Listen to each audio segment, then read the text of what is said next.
the Western Australian bush, backdrop to round 13 of the 2002 FIA World Rally Championship.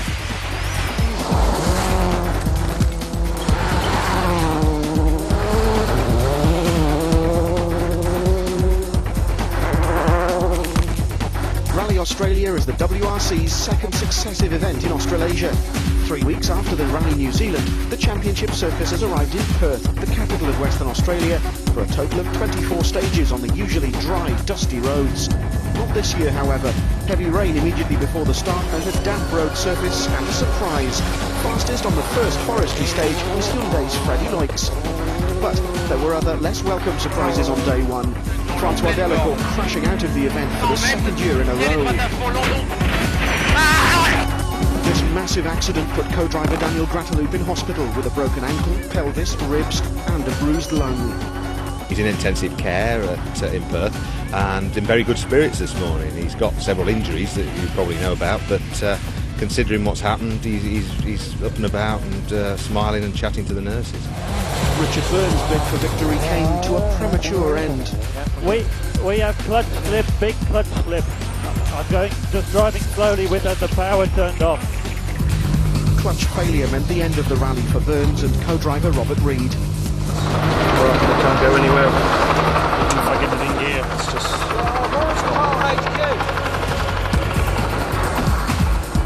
Hyundai's brief moment of glory was also short-lived. Armin Schwartz retired with engine failure, while Loix himself was another who was punished by the unforgiving Australian scenery.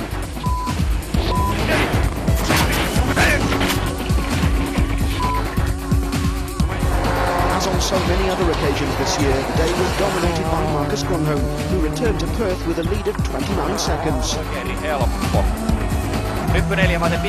It has gone well, no problem with the car, and the driving is okay, so it's just good.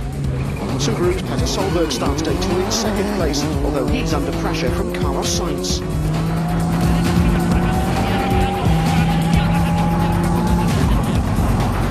Solberg's teammate Tommy Mäkinen is 5th, but is less than 10 seconds behind the Peugeot of 4th placed Henry Rovampera.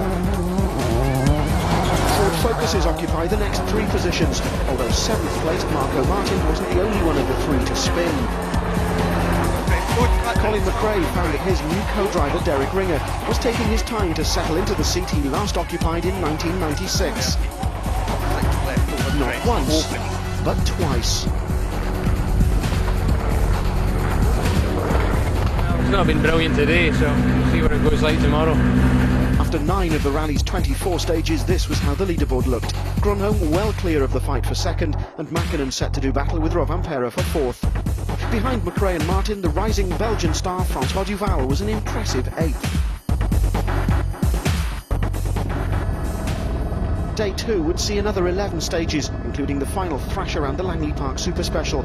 Only 55 cars were left of the 69 which started, and early rain was again forecast, although it promised to brighten up later on. You know, when you start a rally with no chance of really winning, it's very difficult to get full motivation, and that's the case at the moment. We did start the rally with a win in mind, but you know, very quickly the Peugeot again pulled away quite severely, and it's very, very difficult to find the motivation that you need to try and win in that situation. The day is going well and we have no problems and we can keep pushing. Peter, Carlos says he's out to get you this morning. Can you keep him behind you? I'm not thinking about him, I'm thinking about Marcus. I'm going to try to beat him. Stage 10 was the day's first, 9.5 kilometres with the unlikely name of Kevs. The clouds were gathering, but it remained dry. With the manufacturers' nominated cars running in reverse order, Kenneth Eriksson's Skoda was the first into the stage. The Swede hoping to make up some of the time lost on day 1 with mechanical problems. Few drivers would report any dramas on the stage, although Tommy Mäkinen was the exception. Nearly stalling on the start line didn't lose much time, but it must have provided a rude awakening for the 4-time world champion. Mäkinen's troubled start meant Henry Rovampera took nearly 4 seconds off the Subaru driver. The pressure was still on though. Carlos Sainz's 3rd place was now starting to come within reach of the Peugeot. For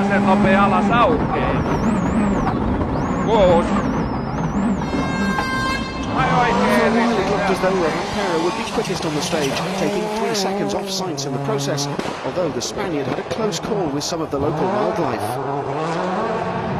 Sasar, para izquierda buena más corta, abrirse 1. Rasante izquierda rápido, Jorge tira poco y se abre a fondo para 1.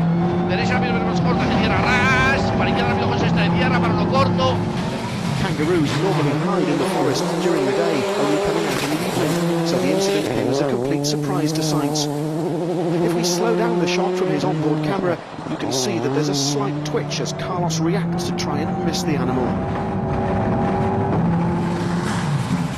No such nasty surprises lay in store for Peter Solberg and co-driver Phil Mills. With their second place under threat from Sainz and Luis Moya, they stormed through the stage to set the fastest time, taking 3.5 seconds off the Ford pair to open up the gap once again.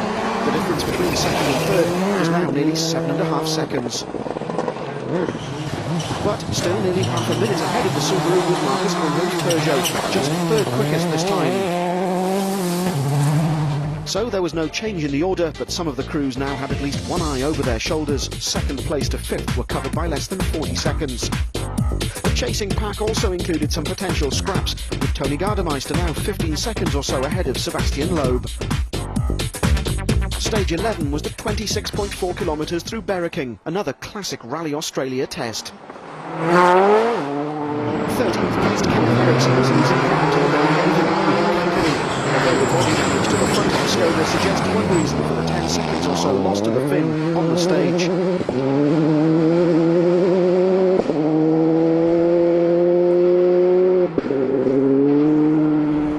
Colin McRae was still sore from a fall from his mountain bike before the rally.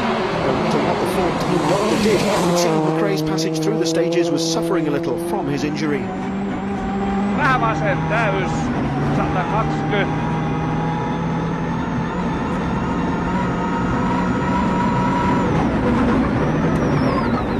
Ravampera set a stunning pace for the others to chase. Sainz would try, but a fallen tree forced the Ford driver to back off as he knocked over it, and there also seemed to be a question mark over his tyre choice. 17.8 seconds split the focus from Ravampera's Peugeot going into the stage, but third place now looked set to change hands. Indeed it had, by just 0.2 of a second. Solberg went next, but the faster road through Berwick meant both the Peugeots would be quicker than the Subaru, and so Solberg wouldn't repeat his stage 10 victory. Marcus Grönholm and Timo Rautiainen would be nearly 3 seconds faster through the 26 kilometres, but Ravampera and Voito Cylinder were a second and a half quicker still. The Peugeot 1-2 on the stage meant that Grönholm's lead was up to over 31 seconds. On his finish, Colleague was round third, ahead of Sainz.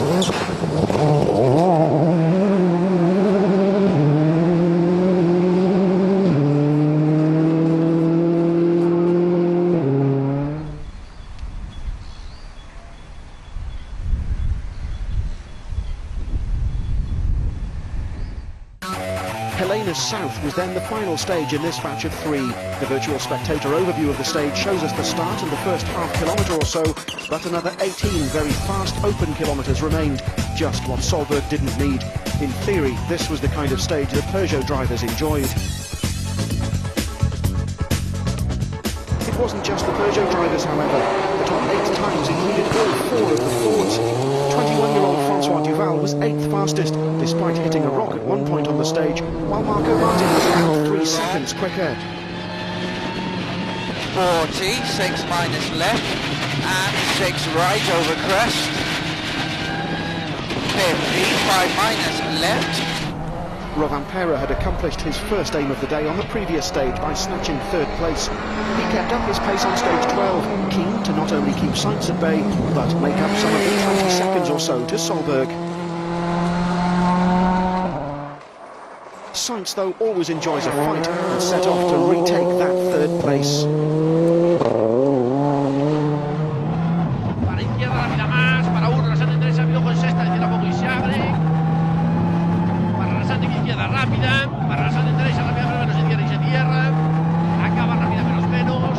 So Ravampera had extended his advantage over Sainz to nearly 10 seconds, while next to tackle the stage was Solberg.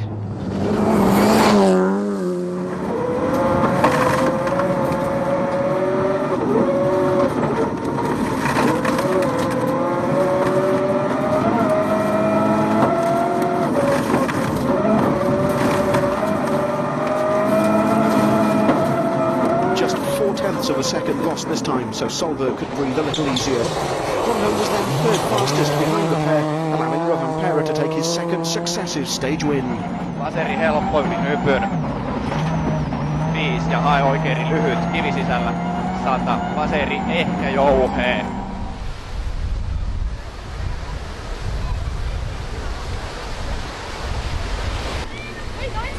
The grip is so good, so everybody is going fast. Marcus, you haven't won a stage this morning. You starting to relax a bit? Yeah. No, not relax, no, but just I'm trying to keep the same pace and it's okay. And what was the problem on those last few stages? Nothing really big, just a little bit. I think we took wrong tires and it was difficult. Petter, you must be very pleased with that stage win on stage 10. Yeah, it's very good. It's a completely different stage to many of the other ones, but we're doing well when it's medium speed.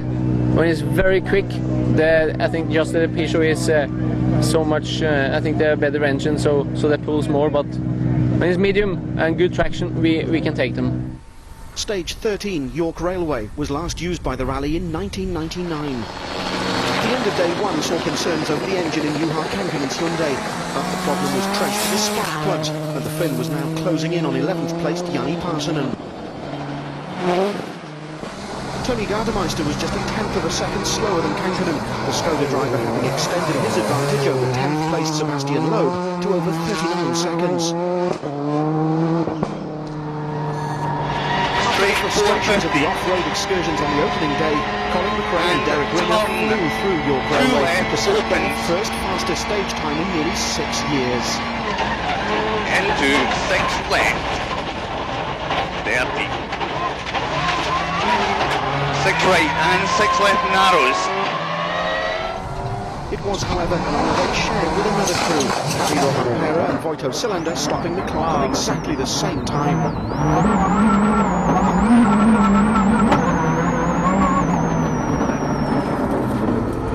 The fourth fastest time was also shared. Petter Solberg and Carlos Sainz exactly 2.6 seconds slower than McRae and Rovanperä.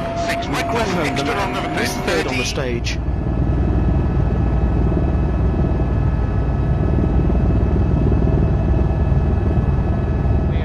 Stage 14 was another test which hadn't been used for a few years. Miresk. Number 6 coming into view now, so we're back on the original schedule, and they're going the short stage is famous for the series of bunny hops which lead up the hill, and then a narrow gate over a cattle grid around 400 metres from the stage finish.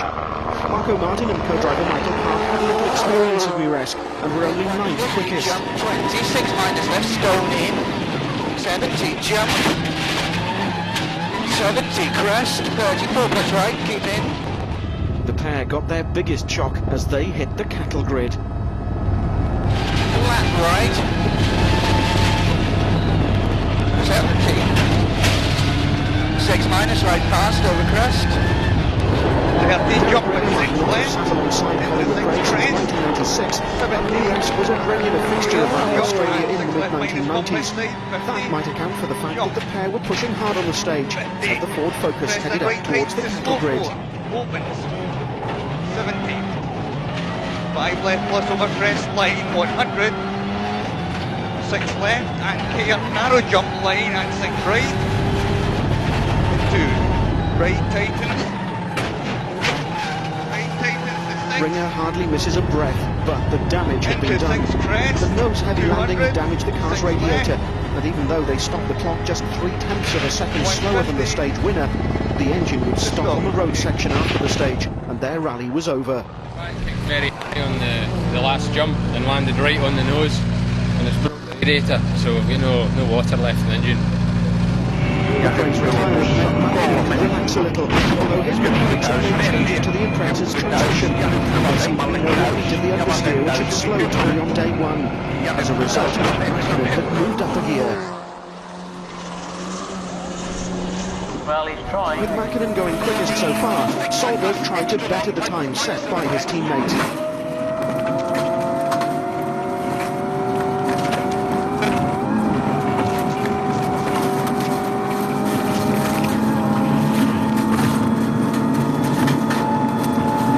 This time, though, the Norwegian had to settle for second best.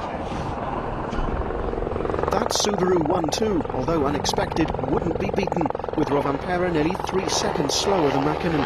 The gap from Solberg to Rovanperä had expanded again to over 20 seconds, with Sainz also bettering the time set by the Peugeot driver.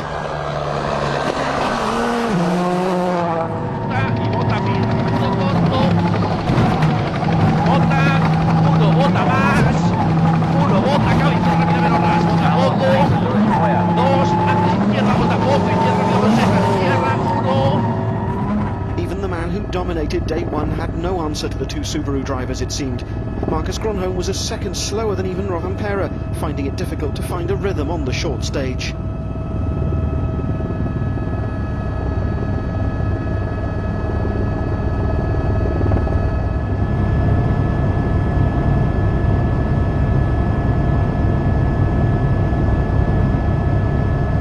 Would stage 15, the second run through Muresk, be as exciting? Oh, big chance. What a commitment there from the Hyundai. So. The four-time world champion had now He's probably quite keen on increasing his lead in today. Need to jump, 50, jump, 50, came left of less than very long medium right, 120. Despite not repeating the stage win, Mäkinen was now a lot happier with the Impreza's handling. To give some idea of the transformation, the previous pace setter was just 0.3 of a second quicker than Mäkinen. Nyt oikealla, että herra uskoo, jatkaa alas vasen, vauhti, 8. Lepsy vasella, että Eri jatkaa tiska oikein rimiin, 7. Hain hypynnöli vasen helppo sisäänkääntyä, 100. Huomio porttihyppy Eri varo 8. Hain pitkä oikein helppo yli alla. Following McRae's retirement, Sainz must have taken the jump even more cautiously, although one eye was on Rovanperä's time. Queda la vida rasante, fondo, 2. No pasa nada, ¿no? Nada, perfecto. The unfortunate fly was the only casualty this time, the Spaniard sharing the stage victory with the Finn. Solberg, who the second time through the race.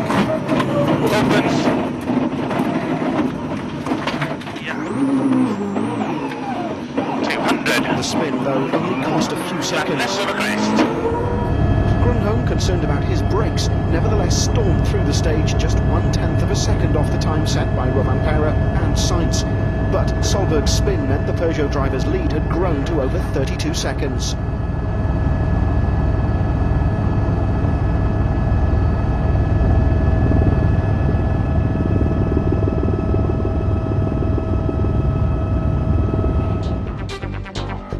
Headed for a regroup in the town of York, Grönholm's lead was 32.2 seconds, with Solberg kicking himself for the spin.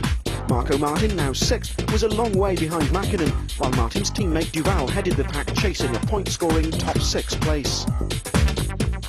Marco, a bit of damage to the front of the car there. Any problems? Luckily nothing. I think it's the same jump where Colin damaged his front and had to retire, so we were quite lucky, I think. Carlos, when the stage is very short like that, is it very difficult to mount a big attack? Yes, but even like that, rallies are so tight that you need to push all the time 100%. Doesn't matter if it is 1 kilometer or 38. I understand a bit of a moment for you on stage 15 as well. What happened there? Yeah, it's because the software suspension just went and it didn't stop at all going sideways. So, is there anything that you and Phil can do to sort this problem out? No, I tried to look at it and think about it, but it's difficult. Stage 16, the 20-kilometre Flynn's short test, would then take the crews back to service. Oikein hidas risteys. Parsonen and co-driver Arto Kapanen. 380. The roll wasn't that severe, but the Mitsubishi mechanics would have bodywork repairs to carry out.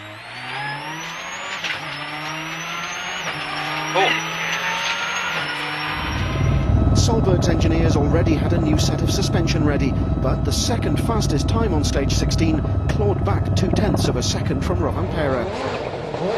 Francois Duval was 6th quickest. He was now within 3 seconds of snatching 2nd place from Marco Martin in an identical car after the Estonian overshot a junction out of sight of our 50, cameras. 5 plus left, 20, 4 plus right narrows, 6 minus left, 70, flat right, tightens to 6, 20, 4 left, 50, 3 plus left, 30. Sainz, meanwhile, was still 4th, unable to repeat his shared stage win. It seemed that 1 second gained on one stage would be lost on the next, to the Spaniard's frustration. At service in Chidlow, Mitsubishi team boss Andrew Cowan kept a close eye on the repairs to Parsonen's car, which appeared to be on the brutal side at times.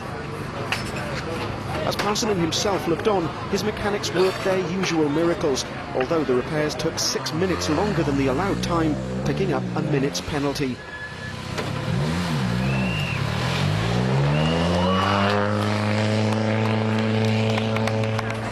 The suspension change on Solberg's Subaru, on the other hand, was carried out within the 20 allotted minutes, and so the Norwegian could leave service penalty-free.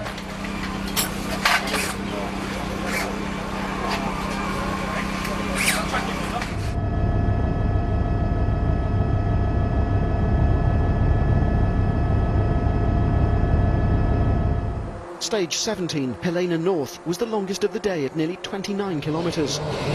Sainz took almost 7 seconds off the chasing Tommy Mäkinen, lifting some of the pressure off the Ford driver.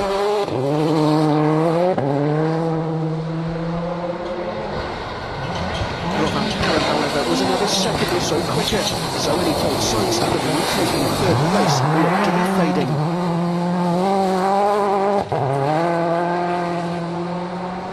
Solberg was again the 2nd fastest through the stage, over 3 seconds quicker than Rovanperä, so Petter's 2nd place on the leaderboard was a little more secure, thanks to that suspension change. Marcus Grönholm might have left it until the late afternoon to finally start setting fastest stage times, but won his 2nd in a row in style, 10 seconds quicker than even the flying Solberg.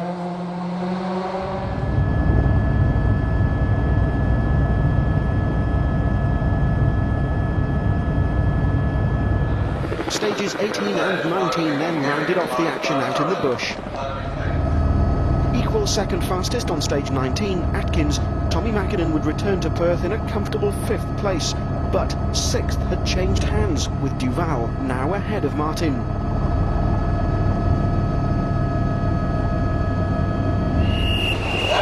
Ford pair's more experienced three-car Sainz would be 4th, with only the final sprint around the Rally Park Super Special remaining. The gaps between the men in 2nd, 3rd and 4th were very similar, so they still be having to fight for on the final day.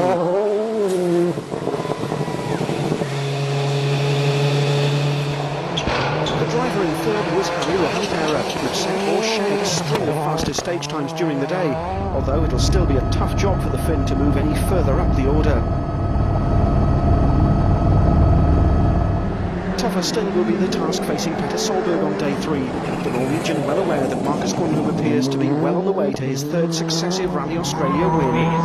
Fastest on all of the day's last 4 stages, the new world champion would return to Perth with a lead of nearly 50 seconds. This is how things stand tonight, with the top 5 all holding position over the final batch of stages, but 6th place being swapped between the 2 men who look set to form Ford's assault on next year's World Championship. Marco Martin, however, is unlikely to settle for 7th place tomorrow.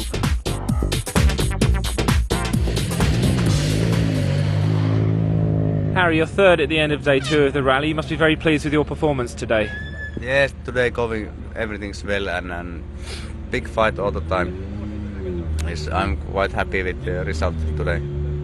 Petter's 2nd at the end of day 2, but you had a very big scare today. Yeah, it was a little bit on the limit. We had some problem with the suspension and the front diff at the same time, so not so easy on that one stage. Marcus, how confident do you feel that that win is yours tomorrow? I think only a technical problem can take it from us, but you never know. I don't know. So, will Grönholm's luck turn tomorrow, or will it be the season's 5th win for Marcus? Join us again for highlights of the 4 final stages, but from day 2 here in Western Australia. Good night.